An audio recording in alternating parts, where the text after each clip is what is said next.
ফেরাউনের অরিজিনাল বাড়ি মিশর না, ফেরাউনও মিশর বেশি টাকা ইনকাম করতে রওনা করেছে। রাস্তায় বন্ধুর সাথে একা হয়েছে, কো বন্ধু কই যাও? কো যাবো মিশর। কো তাহলে আমিও যাব। দুজন রওনা করেছে। রাস্তায় তাদের খিদা লাগছে, এক লোক তরমুজ খেতে তরমুজে কাজ করতেছে, সেই জমিনের কিনারে দাঁড়াইছে। তখন মালিক বলে, তরমুজ খাবা? হ্যাঁ খাবো। তরমুজও খাইছে, কিছুদিন কাজও করছে।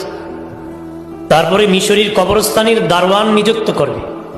বাদশাহ বিজ্ঞপ্তি দিছে, সেখানে ফেরাউনও দারোয়ান হতে দরখাস্ত করছে। তখন বাদশাহ তাকে ডাকিয়ে পরিচয় নিয়ে তাকে দারোয়ান হিসাবে নিযুক্ত করে দিয়েছে।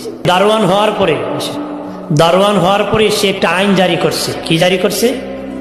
যে লাশ দাপন করলে একটা করে স্বর্ণ মুদ্রা দিত। কয়টা? একটা করে। মানুষ বলে বাদশার কাছ থেকে অনুমতি নিয়ে একটা করে স্বর্ণ মুদ্রা দাফনে দিতে হবে। লাশ তো দাফন করতে হবে, লাশ তো ফেলে দেওয়া যাবে না। তাফসীরের কিতাবের মধ্যে এসেছি পরপর তখন কলেরা মিশরে লেগে গেল, মানুষ বেশি মারা গেল। বেশি মারা যাওয়ার কারণে দাফন বেশি হয়েছে। খুব তাড়াতাড়ি ফেরাউন ধনী হয়ে গেছে। কলেরা লাগছে, মানুষ বেশি মরছে, আর স্বর্ণ মুদ্রা বেশি পাইছে, তাড়াতাড়ি ধনী হয়েছে। মিশরের বাদশা বাবাদীপ বলল, যাদের বকেয়া খাজনা বাকি আছে তাড়াতাড়ি করে খাজনা আদায় করে দাও, খাজনাগুলো আদায় করে দাও। তখন ফেরাউন বলল, বাদশা আমার তো অনেক টাকা হয়ে গেছে, আপনি যদি অনুমতি দিতেন আমি সবার পক্ষে খাজনা আমি একা আদায় করে দিতাম।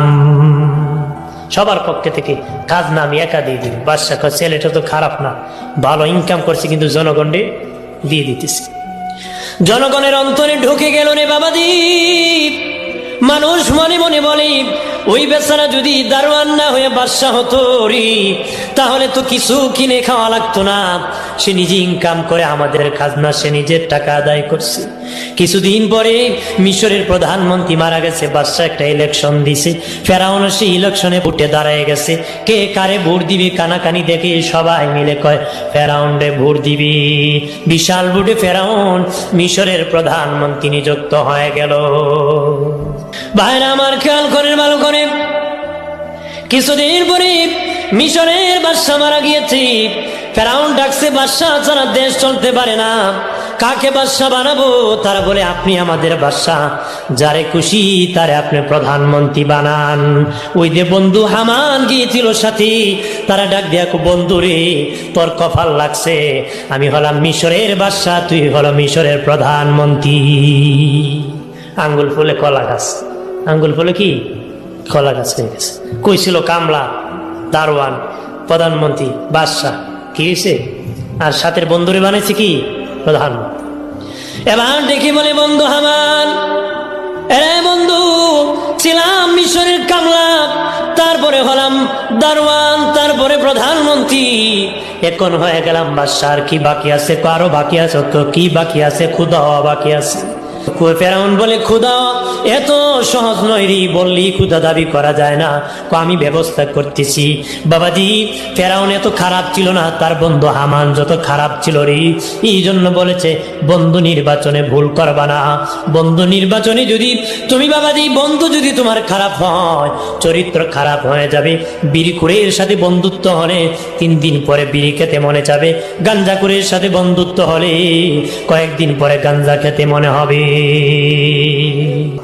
আমার বাড়ির বাবাজি, আদবে আউলিয়া বেয়াদবে দেউলিয়া। আদব যদি ভালো থাকে জান্নাতি, বেয়াদব হলে জাহান্নামী। চিরতর বেয়াদবকে জান্নাত থেকে আল্লাহ বের করে দিয়েছি।